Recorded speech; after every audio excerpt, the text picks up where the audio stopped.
तिकडे वसई पश्चिमेतल्या 100 फुटी रोडवरच्या टेम्पो स्टँडच्या मागच्या परिसरात भर दिवसा काही जण खुलेआम मद्यपान करत असल्याचा व्हिडिओ समोर आला, त्यामुळे खळबळ उडाली आहे। या व्हिडिओमध्ये काही जण दारूच्या बाटल्या आणि चकण्यासह बसून मद्यपान करताना दिसतात। या प्रकारामुळे परिसरातील महिला, विद्यार्थी आणि नागरिकांना त्रास होत असल्याची तक्रार आहे। या ठिकाणी नियमितपणे दारूचा अड्डा सुरू आहे का असा सवाल उपस्थित केला जातोय।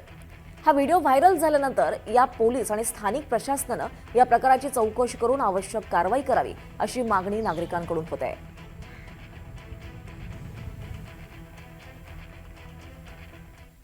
पुन्हा एकदा बातम्यांचा वेगवान आढावा घेऊयात। आषाढी वारीमध्ये येणाऱ्या वारकऱ्यांसाठी एसटी महामंडळाने एक नवी योजना पुढे आणली आहे। 40 वारकरी एकत्र आले तर त्यांच्यासाठी विशेष एसटी बस महामंडळाकडून दिली जाणार आहे। तर यंदाच्या वारीसाठी पंढरपुरात 4 बस स्थानकं, 5500 बसेस आणि 11000 चालक आणि वाहक वारकऱ्यांच्या सेवेसाठी असतील। यंदा प्रथमच वारीमध्ये चांगलं काम करणाऱ्या एसटी कर्मचाऱ्याचे प्रगती पुस्तक तयार केलं जाईल। उपमुख्यमंत्री सुनेत्र पवार यांनी आज संत ज्ञानेश्वर माऊलींच्या पालखी सोहळ्याला भेट देत माऊलींच्या पादुकांचं दर्शन घेतलंय। यावेळी सुनेत्र पवार यांनी सासवडमध्ये येऊन माऊलींच्या पादुकांचं मनोभावे दर्शन घेतलं।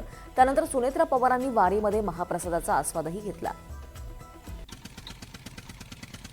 जगद्गुरू श्री संत तुकोबारायांचा पालखी सोहळा दौंड तालुक्यातल्या यवत गावात मुक्कामी असणार आहे। यवतकरांनी वारकऱ्यांसाठी खास करून पिठलं भाकरीचा बेत आखलाय।